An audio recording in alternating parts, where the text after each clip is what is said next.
Assalamualaikum warahmatullahi wabarakatuh. Saya Praditya Eksandi Utama, mahasiswa kriminologi. Di sini saya akan mempresentasikan pembelajaran tentang penologi yang diambil dari jurnal I Gusti Ngurah Perwata SHMH. Pertama, definisi penologi. Secara etimologis, penologi berasal dari kata penos dan logos. Artinya sebagai ilmu pengetahuan tentang kejahatan. Penologi sebagai bidang pengetahuan ilmiah telah mencapai usia lebih dari 1 tahun.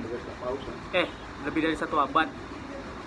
Dan selama ini pula mengalami perkembangan perspektif, paradigma, aliran atau madzhab bagi pembentukan konsep serta metode dalam penologi.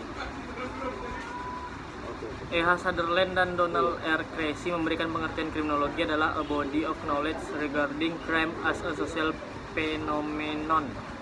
Ilmu dari berbagai pengetahuan yang mempelajari kejahatan, tindakan jahat sebagai fenomena sosial. Kriminologi dibagi menjadi 3 cabang ilmu utama, yaitu pertama sosiologi hukum, etimologi kriminal, dan yang terakhir penologi. Bagaimana peranan penologi dalam hukum pidana dapat diketahui dari pengertian penologi dan tujuan penologi. Sama dengan ilmu hukum, mendefinisikan penologi merupakan pekerjaan yang sangat tidak gampang, karena tidak mungkin membuat suatu definisi yang berlaku secara universal. Untuk memahami penologi dengan baik, ada baiknya dikemukakan berbagai pendapat ahli tentang apa yang dimaksud dengan penologi. Istilah penologi dapat ditelusuri dari kata penol dan logos. Penol berasal dari bahasa Perancis yang artinya pidana atau peona.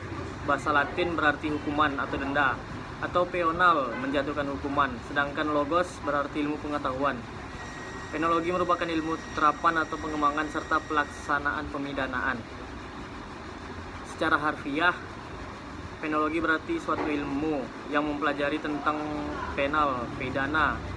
Sebagai logos, ilmu pengetahuan, maka yang menjadi pertanyaan apa yang berlaku dahulu, kini, dan yang akan datang.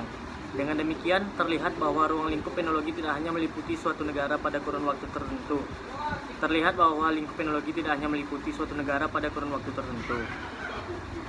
Oleh karena itu, penologi disebut juga sebagai politik kriminal, yang tidak hanya mempelajari ketentuan yang ada dalam perundang-undangan saja dan suatu tempat atau negara tertentu, melainkan juga mempelajari masalah penal tanpa batas wilayah dan tanpa batas waktu. Penologi tidak hanya mempelajari hal-hal yang berkaitan dengan pidana, tapi juga di luar pidana. Selain itu, penologi merupakan anak kandung dari kriminologi yang mempelajari kejahatan secara ilmiah.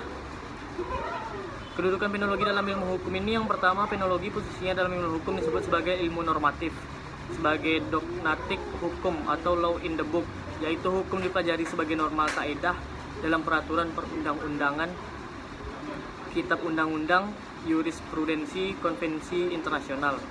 Yang kedua, ilmu hukum empiris, yaitu hukum dalam kenyataan di masyarakat, law in action, ilmu kenyataan hukum, sosiologi hukum, antropologi hukum, psikologi hukum, kriminologi, penologi, dan viktimologi. Hubungan penologi dengan ilmu lainnya yaitu bahwa yang termasuk dalam pengertian kriminologi adalah proses pembuatan hukum, pembentukan hukum, dan reaksi terhadap pelanggar hukum.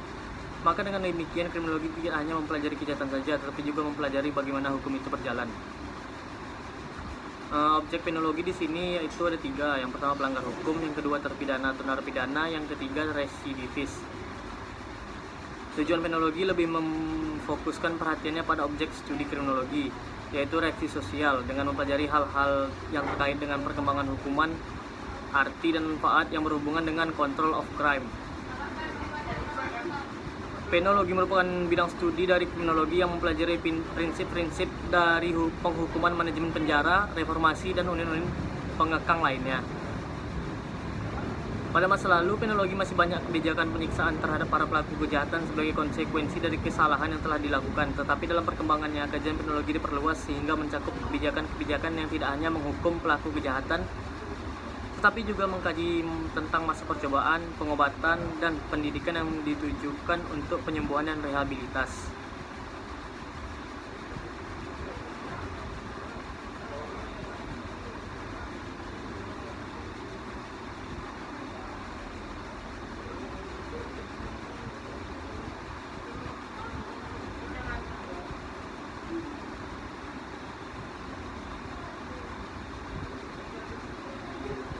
Ya mungkin itu saja yang dapat saya sampaikan tentang penologi dan tujuan dan ruang lingkupnya.